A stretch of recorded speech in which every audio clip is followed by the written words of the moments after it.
देखिए latest episodes बिल्कुल ad free. मैं सात बेरिया के लिए रवाना हो रहा हूँ। मैंने सुना है वहां के जमींदार रामानंद रॉय बहुत सारे बांस के वृक्ष बेचने वाले हैं। दाम वगैरह पूछ लेता हूँ। मेरे वहां नहीं जाने से नहीं चलेगा। और यहाँ कालीघाट मंदिर में उत्सव है। मैं चाहता हूं तुम घर की बहुओं को लेकर वहां जाओ।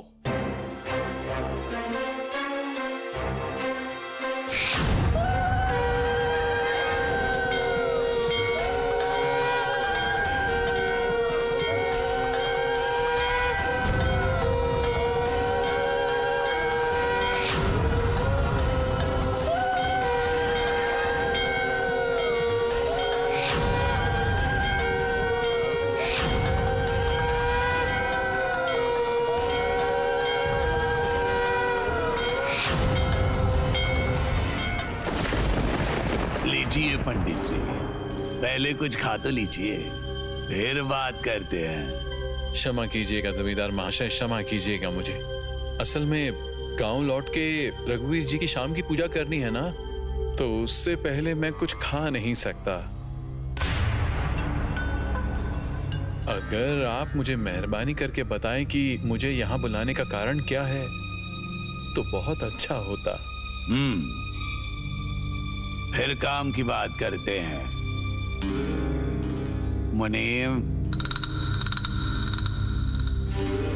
पंडित जी को समझा दो।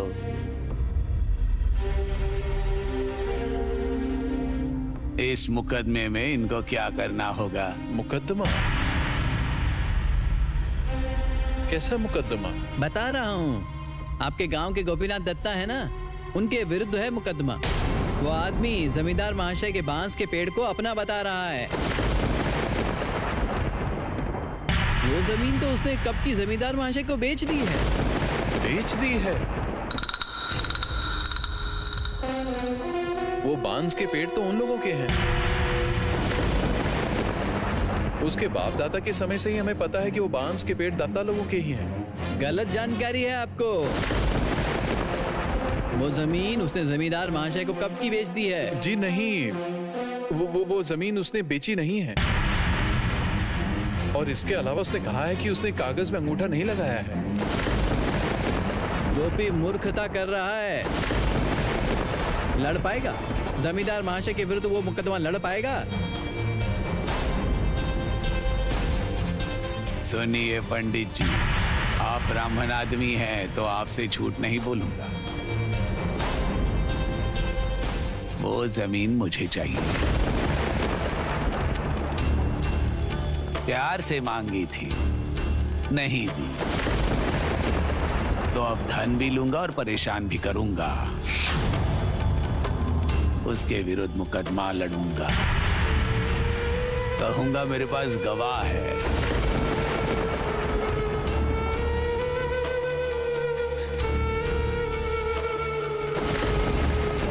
देखो, आप उठ क्यों गए? बैठिए बैठिए। मुनीम, मुकदमे के प्रमुख गवाह से जरा प्यार से बात करो। देखो क्या चाहिए इन्हें। पंडित जी, आप इस मुकदमे में गवाही नहीं देंगे ऐसी बात मत कीजिए। लेकिन ये मुकदमा तो झूठा है। झूठे मुकदमे की गवाही दूं? ओहो, जमींदार महाशय हमारे माई बाप हैं। इनकी बातों का झूठ और सच क्या है? लेकिन मुनीम जी, झूठे मुकदमे में मैं गवाही नहीं दे पाऊंगा। पानी में रह के मगरमच्छ से बैर नहीं लेना चाहिए पंडित जी।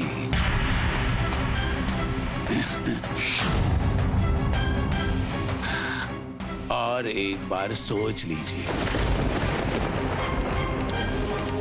अदालत में जाके गवाही दे दीजिए। डरने की जरूरत नहीं। झूठे मुकदमे में गवाही देकर इंसान की अदालत में शायद मुझे कोई सजा नहीं मिलेगी, लेकिन जिस रघुवीर की इतने सालों से सेवा करता आया हूं, उनके आगे अपना चेहरा कैसे दिखाऊं? मुझे क्षमा कीजिए जमींदार महाशय। चलता हूँ। रुकिए, और एक बार सोच कर देखिए ना पंडित जी, क्या है रामानंद रॉय को ना ये शब्द सुनने की आदत नहीं है। यहाँ न्याय ना मिले ना सही, लेकिन मेरे ईश्वर की अदालत में मुझे न्याय मिलेगा, इतना मुझे विश्वास है जमींदार महाशय। आप मुझे खत्म कर सकते हैं, हाँ, पर मैं अपना निर्णय कभी नहीं बदलूंगा।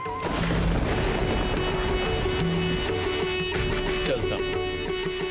नमस्कार।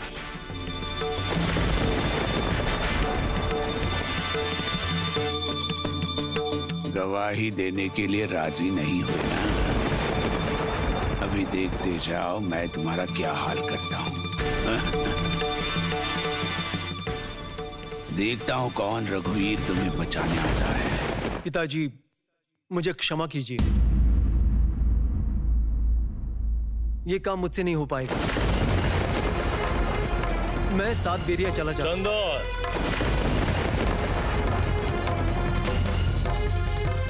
मेरी बात तुम्हें माननी ही पड़ेगी। मैंने तुम्हें सुबह जो बातें बताई थी वो बातें तुम्हें जरूर याद होंगी। आशा करता हूं कि तुम बिना मतलब के विवाद नहीं बढ़ाओगे। एक बात याद रखना चंदर, तुम्हें इस दास वंश के हिसाब से अपने आप को ढाना होगा। वातावरण परिस्थिति के अनुसार तुम्हें अपने आप को बदलना होगा। और छोटी बहू, मैं तुम्हें एक जिम्मेदारी सौंप रहा हूं। चंदर किसी गलत राह पर ना चल पड़े, यह ध्यान रखने की जिम्मेदारी तुम्हारी है।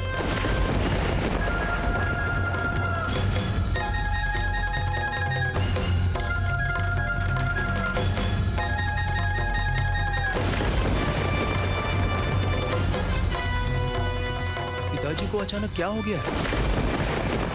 इस तरह किसी के मन पर जोर डालकर उसका विश्वास बदला नहीं जा सकता। मेरे मन पर तो पिताजी का जोर नहीं चलने वाला, किसी भी हाल में नहीं। कोई जबरदस्ती से नहीं, खुद के मन के अंदर से आपको विश्वास करना ही होगा।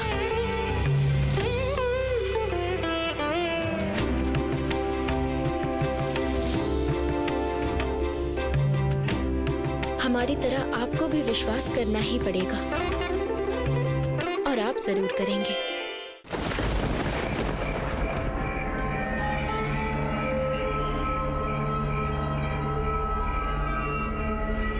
अच्छा, एक बात पूछूं आपसे, आप खुद क्यों सातबेरिया में जा रहे हैं? हर साल तो आपके लोग वहाँ से सामान वगैरह खरीद के भेजते हैं ना, आप तो कभी भी खुद नहीं जाते हैं। बहुत दिनों से मैंने खुद जाके भावतोल नहीं किया है। बीच के लोग कितना मुनाफा लूट रहे हैं, ये जाके पता तो करना जरूरी है। इसके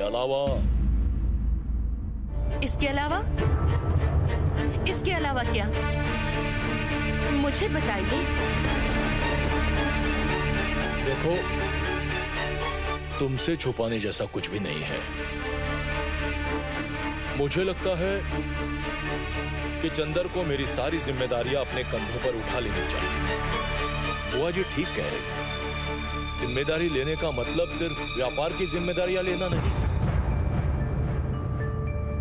परंपरा, वंश का नियम, कुल देवता, शरण लिया हुआ परिवार, सबकी जिम्मेदारियां होती हैं। तुम ही बताओ माया, मैं और कितने दिन ये बोझ उठा पाऊंगा? मेरी तो उम्र हो चुकी है, और चंदर इस दास वंश का एकमात्र उत्तराधिकारी है। उसे तो सारी जिम्मेदारियां लेनी चाहिए। उसे तो इस वंश परंपरा को आगे बढ़ाना चाहिए, लेकिन उसे इस सब का कोई ख्याल नहीं। वो राम मोहन के समझाए हुए गलत तथ्यों को सुन के उन्हें सही मानकर समाज बदलने का सपना देख रहा है। मेरा यकीन करो माया, ये सब के बारे में सोच के मुझे रात को नींद नहीं आती। इसीलिए मुझे लगता है कि मैं अगर आसपास ना रहूं तो चंदर मजबूर हो जाएगा इस परिवार की रीत रिवाज, आचार विचार के बारे में सोचने के लिए।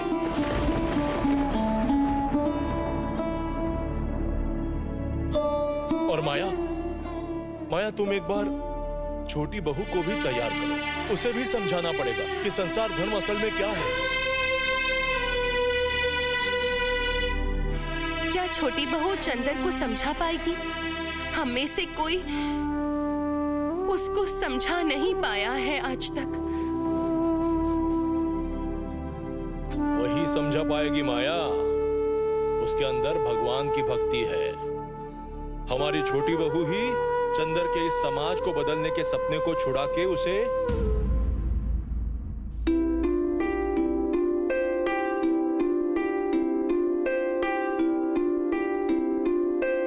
आओ छोटी बहू आओ, तुमने जरूर मेरी बात सुन ली। तुम पर हमारी बहुत आशा है छोटी बहू। माँ, पिताजी को आंवला पसंद है ना? पिताजी तो जाते जाते आंवला खाएंगे ना, इसीलिए ले आई। अच्छा किया है छोटी बहू, बहुत अच्छा किया है। तुम्हारे ससुर जी का रास्ते में गला सूख सकता है, इसलिए वो आंवला का टुकड़ा जरूर खाएंगे। ये बात तुम्हें याद है?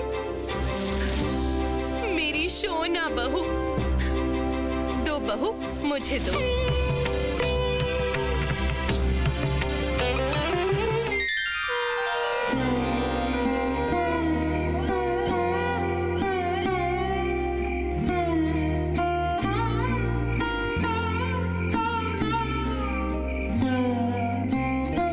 जा बेटी, जाके शंख रख के आ जा।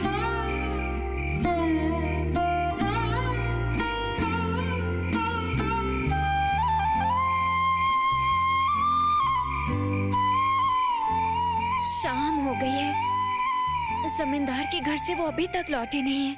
क्यों इतनी देर हो रही है? राम, ओ राम! क्या हुआ माँ? जरा इधर आना तो।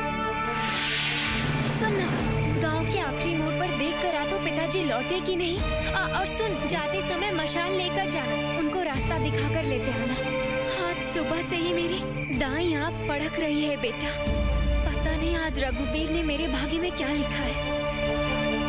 ओ माँ, चुपचाप क्या देख रहा है? जा। ए देखो, पिताजी आ गए।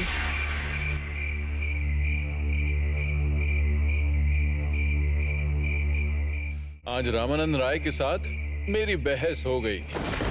मुझसे कह रहे थे गोपीनाथ के विरुद्ध झूठी गवाही देने के लिए, झूठी गवाही, और वो भी मुझसे, जो रघुवीर की पूजा किए बिना पानी तक नहीं पीता है। मुझसे कह रहे हैं कि झूठी गवाही दूं। झूठ बोलूं मैं? आखिर हुआ क्या है, मुझे बताएंगे आप? डर से मेरा दिल बैठा जा रहा है। डर किस बात का है? आखिर डर किस बात का है? रघुवीर पर विश्वास नहीं है। गोपीनाथ के उस बांस के पेड़ वाली जमीन को जमींदार महाशय बोल रहे हैं कि खरीद लिया है। इतना बड़ा झूठ बोल रहे हैं और मुझसे भी कह रहे हैं कि झूठी गवाही दूं। क्यों? मुझे अधर्म करने का डर नहीं है। ये सब बातें अभी रहने दीजिए। तो मैं कह रही हूँ कि पहले आप शाम की पूजा करके पहले कुछ खा लीजिए। तो सुबह से तो आपने कुछ नहीं खाया है, चेहरा बिल्कुल मुरझा गया है। सही कहा है, जाता हूँ मैं।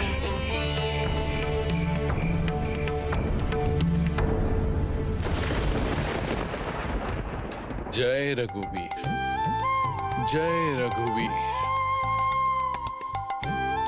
नहीं बन पाया, नहीं बन पाया, झूठ का साथी नहीं बन पाया। क्यों बताइए? आपने ही तो सिखाया है सच की राह पे चलने के लिए, सही विचार करने के लिए। प्रभु, मैंने कुछ गलती कर दी है क्या? तुम गलती क्यों करोगे? तुमने तो सही कहा है। तुम? मैं तो तुम्हारे पास ही आना चाहता हूँ, लेकिन इस गांव में नहीं आ पाऊंगा। और तुम ये गांव छोड़कर कहीं नहीं जाना चाहोगे, इसीलिए तो तुम्हारे साथ मुझे खेल खेलना पड़ा। तुम मेरे साथ खेल रहे हो? ये कैसी बात है? कहाँ मैं सोच रहा हूँ कि इतनी चिंता क्यों करते हो? मेरी चिंता मुझे ही करने दो। याद रखना, हमेशा सत्य की जय होती है। आग में नहीं तपने से सोना कभी सोना बनता है। तुम कौन हो? तुम्हें मुझसे क्या चाहिए? अभी के लिए प्रसाद दे दो ना मुझे प्रसाद।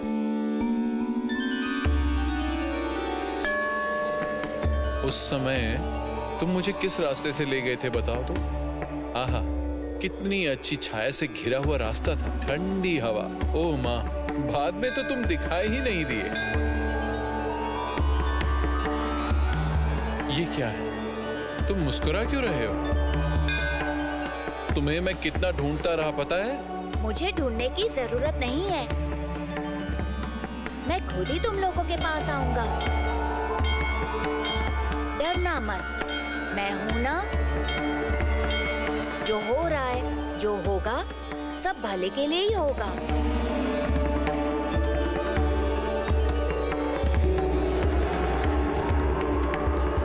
वो तो कहाँ गया? कहाँ चला गया वो? क्या मैं सपना देख रहा हूँ या वो सच में आया था?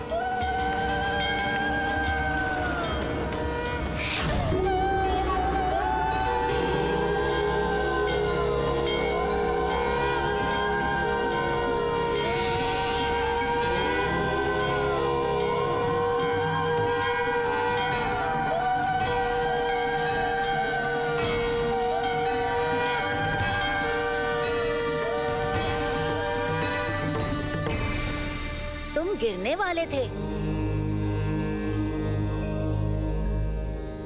बहुत तेज धूप है। आओ, मैं तुम्हें छाया देता हूँ।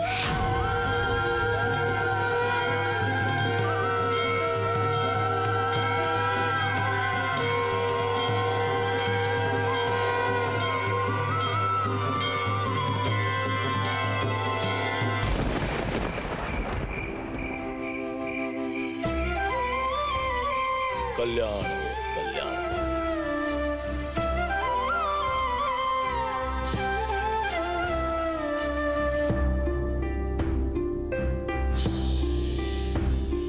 मंगल हो।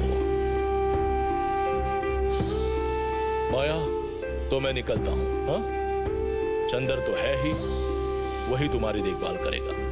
कोई चिंता नहीं है, जो होगा सब मंगल होगा। और चंदर, मैं जल्दी ही वापस आऊंगा। देखना, इस बीच कोई बखेड़ा खड़ा मत कर देना तुम। मैं घर वापस आके कुछ दिन सुकून से रहना चाहता हूँ। सारी जिम्मेदारी तुम्हारी है। दो, लीजिए। संभाल के रहना सब लोग।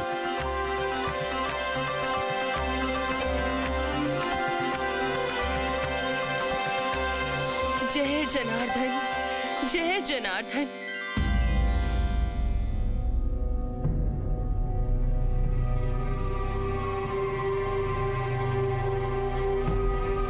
चंदर, तुम्हारे पिताजी जो बात कहकर गए हैं, वो बातें तुम्हें ध्यान में रखनी है। मैं ज्यादा कुछ तुम्हें कहना नहीं चाहती हूँ, लेकिन तुम्हारे पिताजी के यहाँ नहीं रहने से इस घर की सारी जिम्मेदारी तुम्हारी है। इस बात का ध्यान रखना। इस बात को ध्यान में रख के तुम्हें जो करना है तुम करो। माँ, एक बात आप ध्यान में रखिए। मैं अपने कर्तव्यों का पालन जरूर करूंगा, लेकिन इसका मतलब ये नहीं है कि मैं अपने विश्वास से अलग हो जाऊंगा। मेरा विश्वास मेरे पास है और मैं वो जरूर मान के चलूंगा। ये आप क्या कह रहे हैं? आप सोच के तो बोल रहे हैं ना? देखो रानी, मैं कोई भी बात बिना सोचे समझे या फिर बिना विचार किए कभी नहीं करता हूँ।